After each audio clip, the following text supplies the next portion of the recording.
ayat yang ke-6 hingga ayatnya yang ke-13. Demikian bunyi firman Tuhan.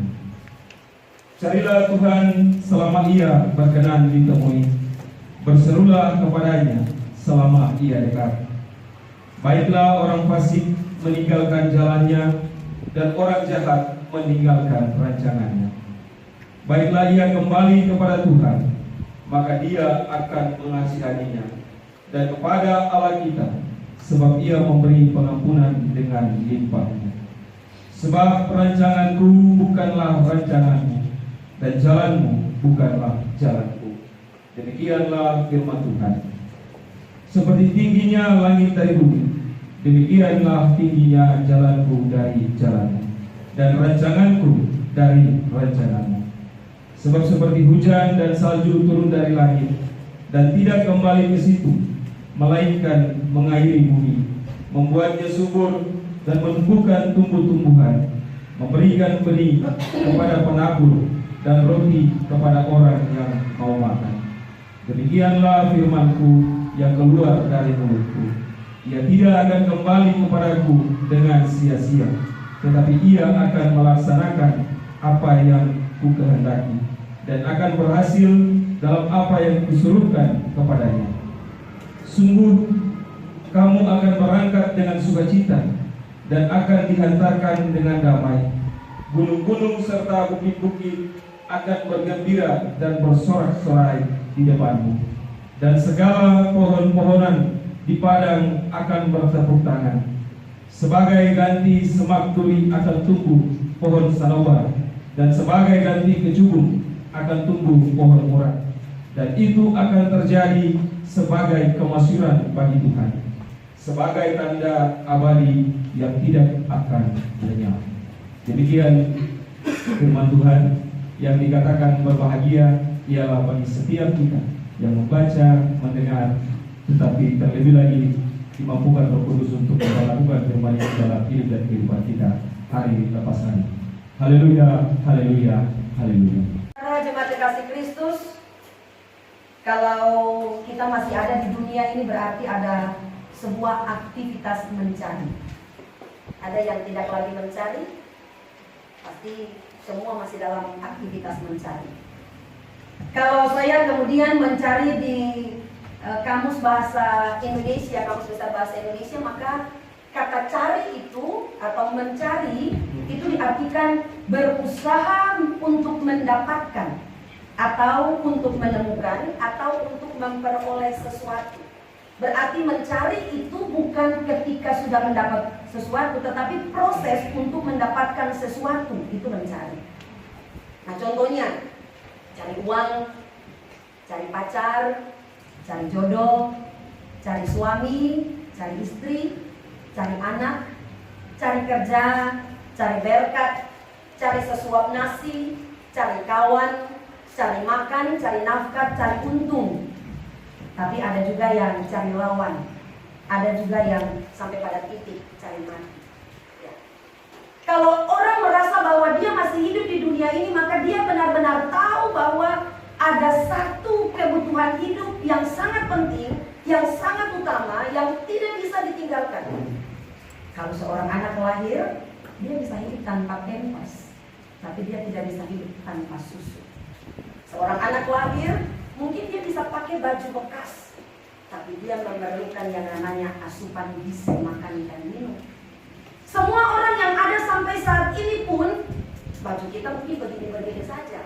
Mungkin dipakai ulang, dipakai ulang, dipakai ulang. Tetapi kita tidak bisa makan makanan yang disimpan 2 hari, 3 hari, 4 hari, makan itu saja.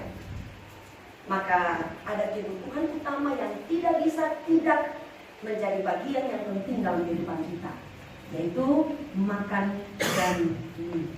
Memang ada kebutuhan sandang, papan juga. Tapi kalaupun tanpa sandang dan papan itu, makan dan minum itu merupakan kebutuhan utama yang tidak bisa tidak harus dimiliki, harus dinikmati oleh setiap manusia, termasuk kita orang percaya. Dengan demikian Bapak Ibu Saudara, seseorang dia akan berjuang sungguh-sungguh, dia akan bekerja keras, bahkan sampai lupa waktu, ya, tidak ada waktu untuk istirahat. Bahkan ketika sudah sakit pun harus bekerja, bahkan jam makan lupa makan, dengan alasan demi supaya ada meja ada makanan di atas meja, supaya anak-anak dan istri atau suami kita bisa makan, supaya kita bisa menikmati berkat Tuhan. Makanya orang kadang kerja sampai lupa waktu, sampai lelah, sampai capek, sampai sudah tidak ada waktu lagi untuk keluarga, tidak ada waktu lagi beribadah, tidak ada waktu lagi berkumpul. Semua diberikan hanya untuk bekerja dengan syarat, dengan alasan makanan, minuman sebagai kebutuhan pokok. Nanti kalau ada lebih, baru kebutuhan sandang, papan, dan semua. Tapi makan dan minum, orang akan berjuang dengan segala cara, bekerja luar biasa untuk mencari makan dan minum. Fokus jangan di makan dan minumnya, tapi fokus di mencari makan dan minum. Nah Bapak Ibu Saudara, kalau kita baca di ayat yang ke-6 tadi, ada satu kata utama yang menjadi inti sebetulnya dari ayat 1 sampai ayat 13. Kata ini merupakan kata kunci yang menjelaskan sebetulnya yang menjadi kesimpulan dari penjelasan 13 ayat ini. Kata itu ada di ayat 6, kata pertama. Apa itu? Carilah. Carilah. Mengapa Yesaya memberikan sebuah kata kunci, kata inti, carilah? Carilah makan minum? Bukan. Carilah baju? Bukan. Cari uang? Bukan. Cari jodoh? Bukan. Cari nafkah? Bukan. Tapi ada satu pribadi yang penting di atas makan dan minum. Ada satu pribadi yang lebih penting di atas kebutuhan utama umat manusia. Pribadi itu yaitu Dia yang punya otoritas keputusan menghadirkan saudara dan saya ada di dunia ini, yang menjaga, melindungi, memelihara, menaungi, memberkati, memberi kekuatan, memberi kesembuhan, memberi keberhasilan, memberi sukacita, memberi bahagia, dan memberi tadi, memberi uang, memberi jodoh, memberi kerja, memberi berkat, memberi ikan, memberi sesuap nasi, memberi kawan, memberi makan, nafkah, untung dan sebagainya. Jadi Tuhan itu adalah pribadi yang akan menjawab semua yang kita cari itu, termasuk kebutuhan utama itu. Tapi pertanyaannya adalah, pernahkah kita merasa bahwa Tuhan itu lebih penting daripada makan dan minum? Pernahkah saudara merasa Tuhan itu lebih penting daripada pekerjaan, usaha, dan perjuangan? Pernahkah saudara dan saya berpikir bahwa Tuhan itu lebih penting daripada teman dan sahabat, bahkan suami, istri, dan anak-anak? Sebab terkadang kita merasa bahwa Tuhan itu bisa di nomor 2-kan, nomor 3-kan, dan nomor selanjutnya.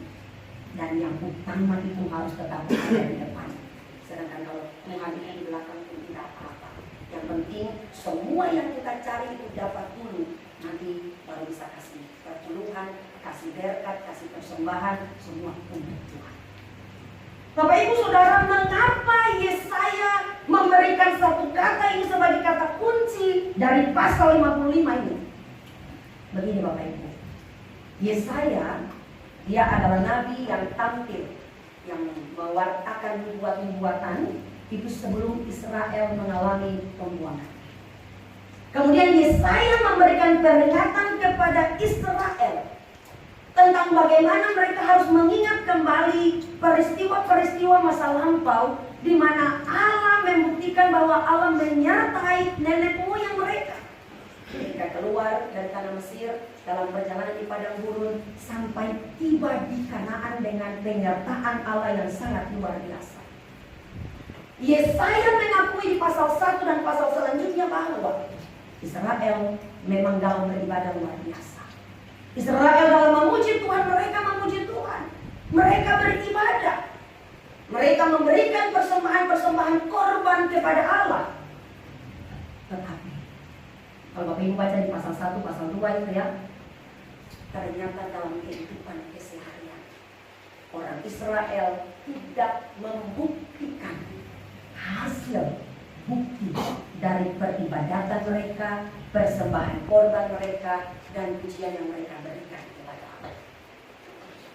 Jadi Allah, ada salah satu tafsiran saya baca, ada salah satu tafsiran mengatakan begini, dia katakan seakan-akan Israel sedang menyogok Allah, seakan-akan Israel sedang bayar Tuhan dengan persembahan yang mereka beri, dengan korban yang mereka beri, dengan puji-pujian dan penyembahan yang mereka berikan kepada Allah.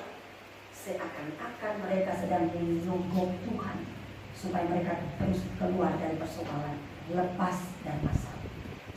Itu berarti bahwa tidak ada kesungguhan dalam kehidupan orang Israel pada saat itu. Tidak tulus mereka menyembah Allah. Dan ternyata Allah tidak berkenan terhadap peribadatan mereka, pujian penyembahan mereka, dan korban-korban bakaran, korban sembelihan yang mereka berikan kepada Allah.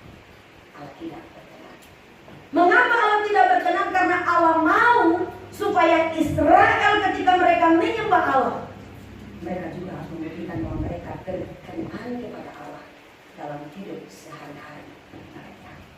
Bapak Ibu dan saudara-saudara jemaat kekasih Kristus, Allah mau supaya ketika bangsa Israel menyembah, maka pulang dari bait Allah, kehidupan sehari-hari mereka pun membuktikan bahwa mereka melakukan apa yang sudah mereka lakukan di bait Allah.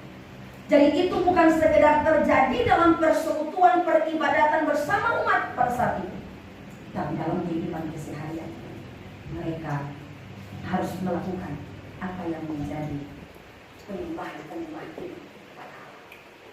Bapak Ibu dan saudara-saudara yang dikasihi Tuhan, kalau Yesaya bilang carilah Tuhan, berarti sebuah pencarian itu kan akan berakhir apabila dua hal. Kalau memang sudah mencari sekian lama tapi tidak dapat mencari, atau itu mungkin akan ada kekecewaan, akan ada sudahlah, pasrah begitu. Tapi pencarian itu juga akan berakhir apabila yang dicari itu ditemukan atau didapat.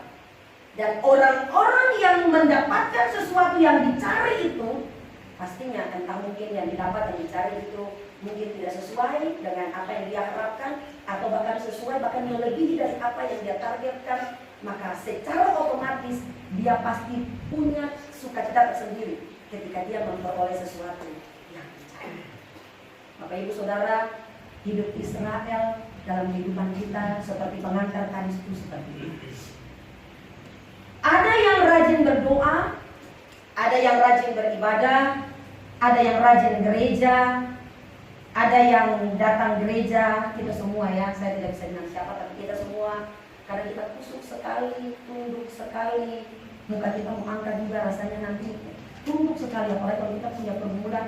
Wajah kita itu benar-benar seperti seseorang yang punya beban yang luar biasa. Tetapi ada juga yang datang dengan sukacita yang luar biasa. Maka ada bahasa wajah mereka pasti ada di tempat-tempat beribadah, ada di tempat-tempat berdoa. Mungkin tidak di sini, tapi ketika kita berdoa kepada Tuhan dengan khusus sekali, maka wajah kita itu seperti bersinar seperti wajah mereka. Tetapi bukankah itu yang harus ketika kita keluar dari tempat kita berdoa atau setelah kita beribadah, maka ketika kita keluar dari tempat itu, wajah malaikat itu, sifat malaikat itu, karakter malaikat itu yang harus dibawa sampai dimanapun kita berada. Dalam rumah tangga, dalam pekerjaan, dalam pelayanan, dalam usaha, dalam kehidupan bermasyarakat, kita berjumpa dengan siapa saja, seiman atau tidak seiman. Bukankah wajah yang benar-benar di hadapan Allah itu yang harus dibawa sampai dimanapun kita berada? Sebab terkadang begini, kalau kita baru tunduk seperti wajah malaikat, satu orang dia keluar dari gereja, gas motor, sampai di tempat yang bukan zebra cross penyeberangan, ada ibu-ibu yang tiba-tiba rating kiri, karena ibu-ibu ya, rating kiri, belok kanan. Kalau bapak begitu, pas ambil tabrak, baru pulang gereja masih pegang Alkitab. Kira-kira apa yang dibilang? Maki ya, maki lo, marah ya, rating kiri, itu rating kiri, kenapa belok kanan? Marahnya luar biasa. Istri bilang, firman. Tapi tidak bisa begitu, tahu ini dia dari belakang motor. Atau juga sampai di rumah. Ketika kita di sini berwajah luar biasa, penuh kemuliaan di hadapan Allah. Sampai di rumah, anak senggol sedikit, maka tangan kena, kaki kena, mati kena, semua kena. Saya selalu namakan anjing pun yang tidak salah, dia kena dari manusia. Bukan itu saja, ketika kita berjumpa dengan orang lain harusnya wajah kemuliaan yang harus kita bawa.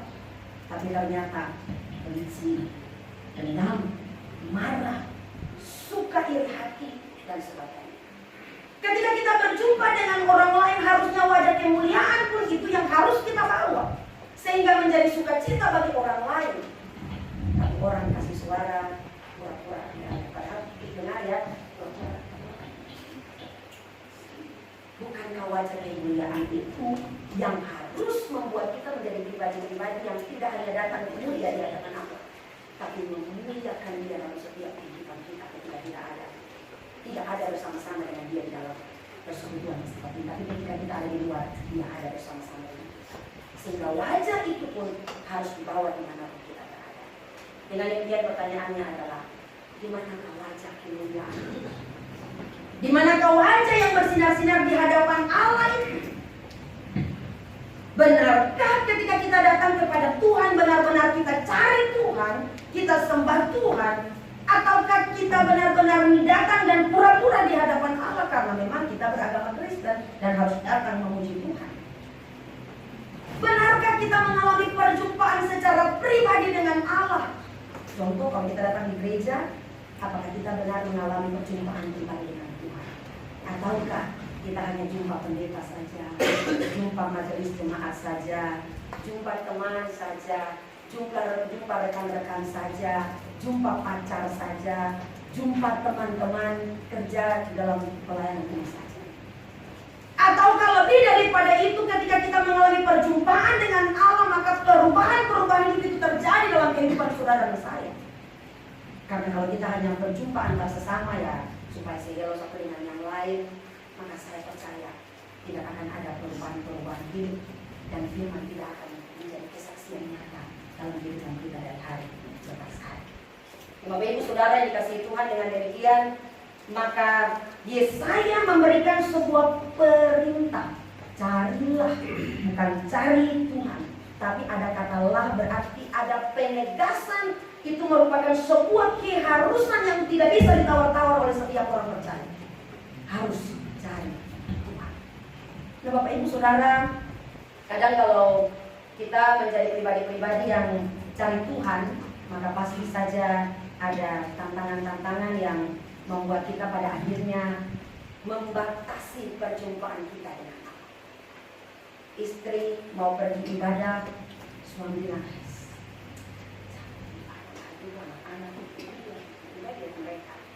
suami mau pergi ibadah, istri bilang tidak usah pergi ibadah, kita sama-sama di rumah saja, ada di pintu-pintu. Anak-anak mau pergi ibadah, sudah, tidak usah pergi ibadah lah, mama dan papa juga tidak pergi ibadah. Orang lain teman-teman mau pergi, tidak usah pergi ibadah, nanti kita datang nongki-nongki bareng, nongki itu kan, nongkrong ya, nongki cantik, ya. Nongki nongkrong daripada pergi di sana paling benar saja pulang tidak ada aman kepada ini.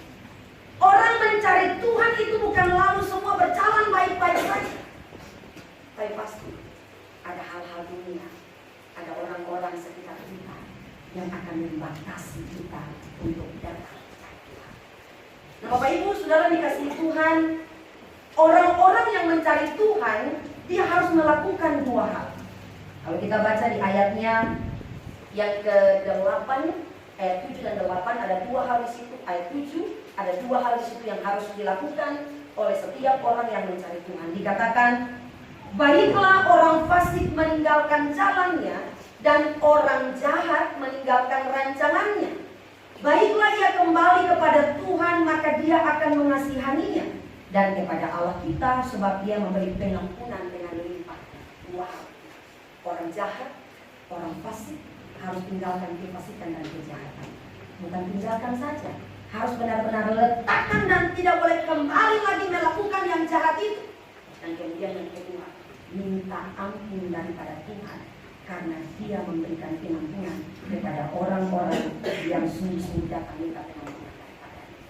Dengan demikian, kalau kita cari Tuhan, berarti kita harus menyepakati, harus berkomitmen, harus memutuskan bahwa saya harus tinggalkan yang lama dulu, baru saya siap datang cari Tuhan. Saya tidak pakai kehidupan saya yang lama, lalu saya datang di hadapan Tuhan, habis itu balik, bikin lagi kehidupan yang lama. Jadi dengan demikian, dua hal itu menjadi sebuah hal yang penting. Dua hal menjadi satu yang penting. Karena kalau cuma tinggalkan kefasikan, maka itu belum tentu mendapatkan kesempatan untuk cari Tuhan.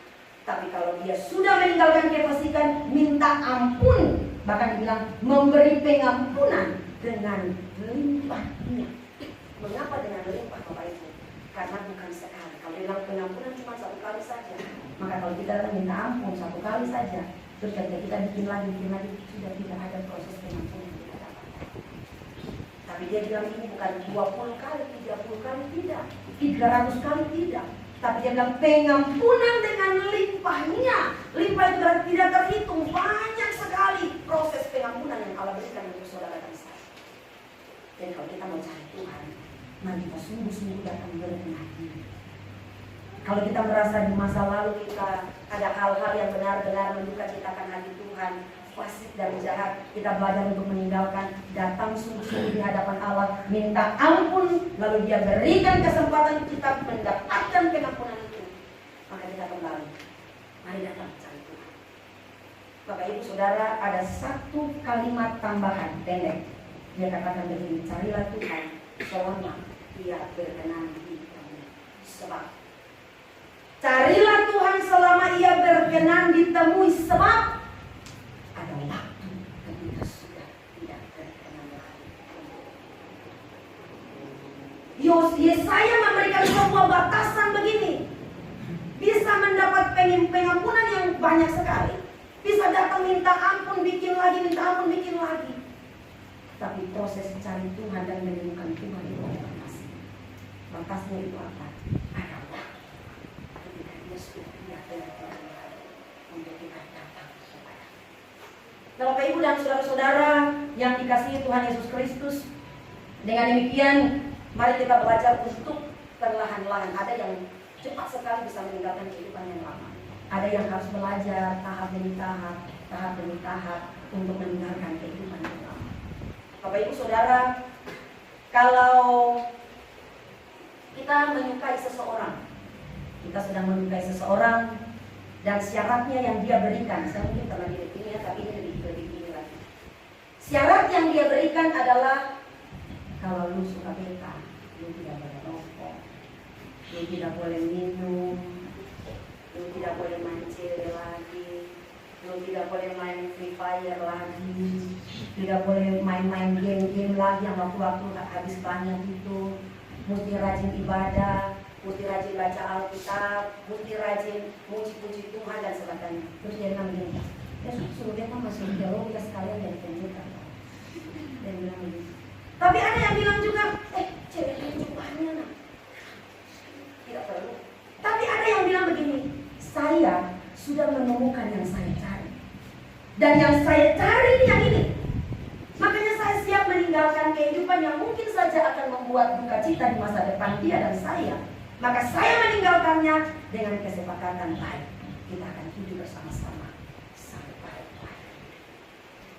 Kalau untuk dia saja tidak bisa melakukannya. Tapi Bapak bilang, tidak seperti itu. Tapi kadang untuk itu saja bucinnya kita tuh luar biasa. Tahu bucin? Tahu bucin? Budak cinta. Kita siap jadi bucinnya. Yang penting kita sudah mendapatkan dia. Dia sudah bikin apa saja terserah.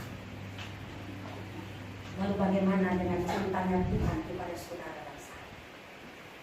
Bagaimana ketika dia jadi budak untuk naik sampai di salib untuk saudara dan saya? Dia jadi mudah untuk saudara dan saya. Dia mentuankan saudara dan saya. Darahnya sampai habis untuk saudara dan saya. Jadi kalau untuk dunia, untuk cari ini, cari itu, saudara bisa berkorban dan luar biasa. Bagaimana kalau cari Tuhan? Kita bisa berkorban atau tidak? Itu kembalikan kepada saudara dan saya. Dengan demikian Bapak Ibu Saudara, kita belajar untuk menjadi pribadi-pribadi yang lebih baik lagi. Saya bilang begini bukan berarti saya sudah sempurna, tidak. Kita belajar bersama-sama untuk bagaimana caranya cari Tuhan dengan catatan bahwa kita harus belajar untuk hidup lebih baik lagi.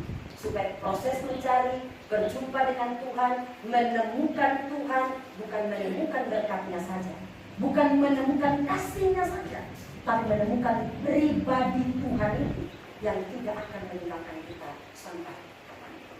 Bapak Ibu Saudara, kadang untuk cari Tuhan ini kita merasa ada hal yang harus kita korbankan. Saya percaya untuk cari yang lain juga ada hal yang harus kita korbankan. Contoh ya, Bapak Ibu baru pulang kerja, Bapak-bapak baru pulang kerja lagi capek, kemudian lagi tidur, belum mandi, belum sikat gigi, pokoknya belum mandi dan sebagainya. Pimpinan panggil, bos di tempat kerja panggil. Sekarang 5 menit dari sekarang harus ketemu dengan saya. Ada pekerjaan penting yang harus saya berikan untuk saya. Bagaimana Bapak-bapak? Pergi atau tidak? Pergi atau tidak? Pergi. Pasti pergi. Jangan mau jawab lah. Ya, apalagi kalau dia bilang ini ada uang sedikit untuk bayar kos, pasti pergi. Tapi kalau seandainya jam ibadah minggu pulang hampir siang, masih tidur, terus istri bilang, Pak, air panas sudah dikompor, sepatu kaki susiap, kemeja susiap, celana panjang susiap, semua susiap. Mari bangun kalau kita ibadah. Titip persembahan sama. Titip persembahan, kalau lu tahu persembahan bilangin ke namanya, laki punya, ini beta punya, ini di perpuluhan saya. Capek sekali, paling capek baru pulang. Mari kita buat perbandingan-perbandingan seperti itu supaya kita merasa bahwa ternyata Tuhan itu penting di atas segala-galanya. Karena kalau tidak, maka saudara saya tidak mungkin menikmati begitu luar biasa yang terjadi atas kehidupan pribadi dan rumah tangga kita. Karena begini Bapak Ibu, kalau untuk ibadah kita bisa absen, artinya kita bisa lupa. Tetapi untuk hal-hal yang lain kita tidak bisa lupa. Kalau saya pikir tadi malam saya kasih contoh apa ya? Saya kasih contoh begini. Kalau kita sedang ibadah, terus ada teman yang kasih naik foto, kirim foto di grup pimpin ibadah Pak, tempat persembahan, kirim di grup. Izinnya sakit.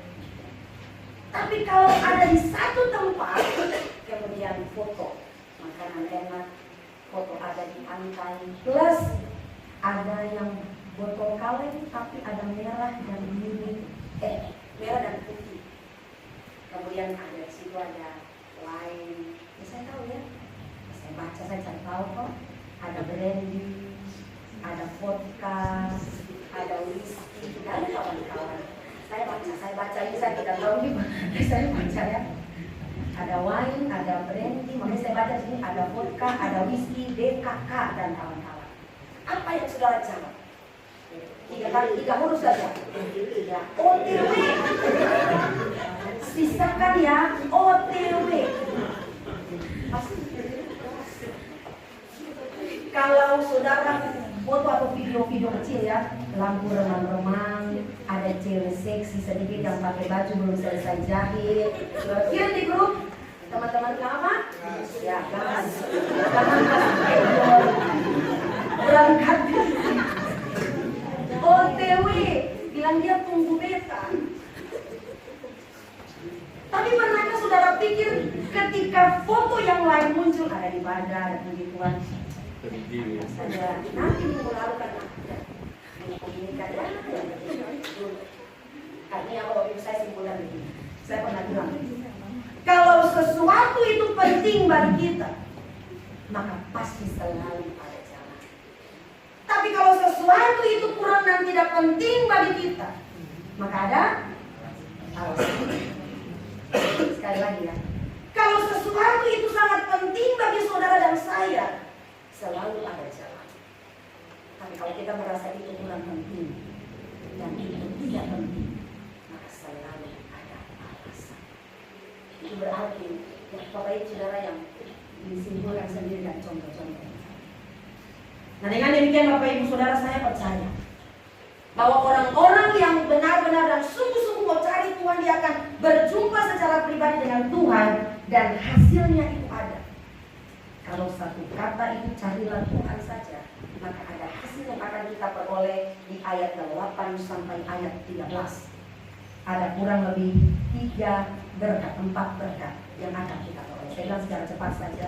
Berkat yang pertama, kita hidup atas rancangan baik Tuhan. Maka dibilang tadi, sebab rancanganmu bukanlah rancanganmu, jalanmu bukanlah jalanku, demikianlah firman Tuhan. Seperti tingginya langit dari bumi, demikianlah tingginya jalanku dari jalanmu, dan rancanganku dari rancanganmu.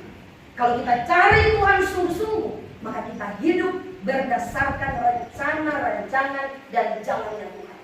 Meskipun kita sudah punya rencana, sudah punya rancangan, sudah punya segala sesuatu, Tuhan bisa gagalkan kalau rencana itu tidak memberikan sesuatu yang baik bagi saudara dan saya. Satu kali, seorang pelukis, dia sudah lukis, dia punya lukisan indah sekali, dan itu untuk pertama kali lukisan yang dia lukis itu sangat indah, luar biasa.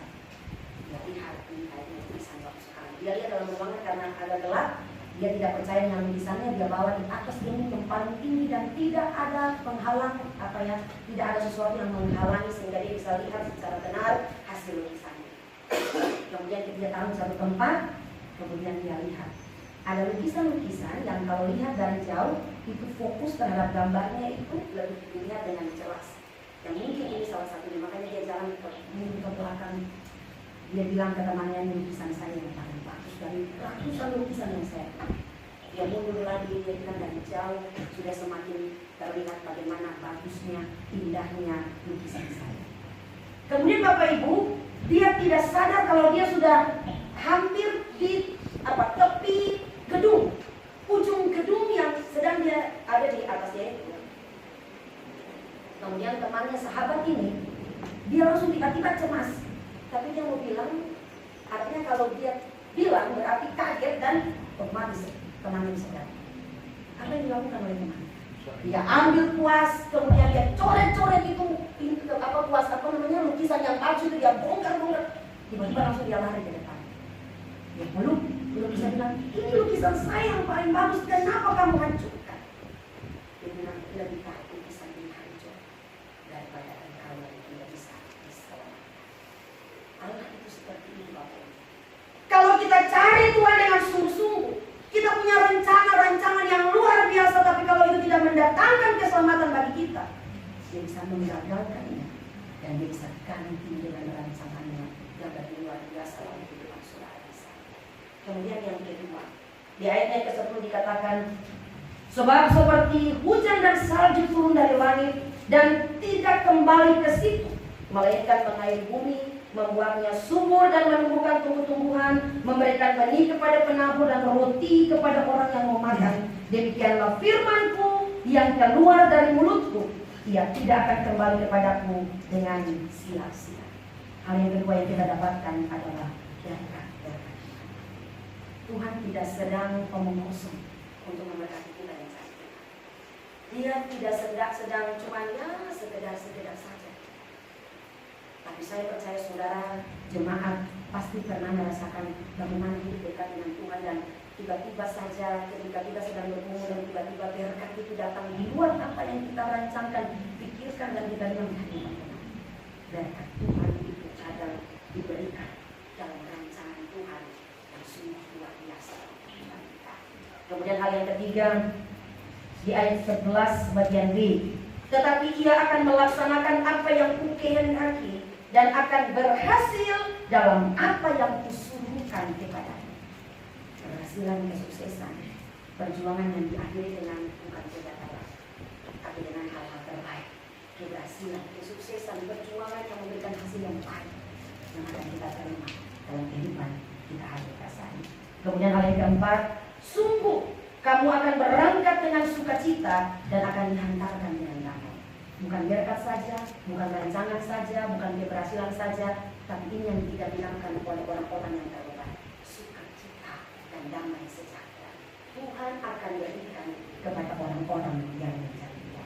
Dan yang terakhir, ayat 12 bagian B dan sampai 13. Gunung-gunung serta bukit-bukit akan bergembira dan bersorak-sorai di depanmu, dan segala pohon-pohonan di bukit akan bertepuk tangan. Sebagai ganti semak duri akan tumbuh pohon sanawar, dan sebagai ganti kecubung akan tumbuh pohon murah. Dan itu akan menjadi sebagai kemasyhuran bagi Tuhan, sebagai tanda abadi yang tidak akan menyerah.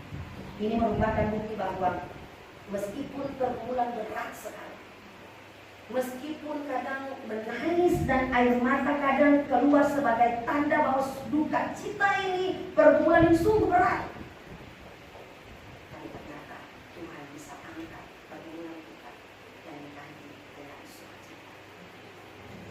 Kalau gunung-gunung bertepuk tangan, bukit-bukit bersorak-sorai, padang bertepuk tangan, pohon-pohon bertepuk tangan, itu melambangkan bahwa Tuhan itu Maha Kuasa dan Dia bisa bikin apa saja di luar keterbatasan kita. Dengan demikian, mari kita baca satu kalimat pendek, 2 kata saja. Carilah Tuhan. Bagaimana cari Tuhan? Tinggalkan yang lama, minta ampun daripada Tuhan. Berkat pangkat akan dijadikan dalam kehidupan saudara. Hidup dalam rancangan Tuhan, berkat-berkat yang senantiasa Dia berikan, keberhasilan dan kesuksesan dalam tugas tanggung jawab kita, sukacita dan damai sejahtera, dan diangkat akan angkat segala beban. Maka mari Bapak Ibu, saudara-saudara yang dikasihi Tuhan Yesus Kristus, kita menjadi pribadi-pribadi yang benar-benar boleh cari semua, tidak apa-apa. Cari makan, cari nafkah, cari kerja, cari pasangan hidup, silakan. Sebatas itu sesuai dengan kehendak Tuhan. Tapi jangan sampai kita cari Tuhan, sudah sisa di kehidupan kita cari Tuhan. Kita cari Tuhan pertama, andalkan Dia pertama, lalu mari kita mulai beraktivitas untuk mencari segala sesuatu yang penting, yang utama dalam kehidupan kita hari ini. Tuhan memberkati jemaat sekalian. Amin untuk kebenaran.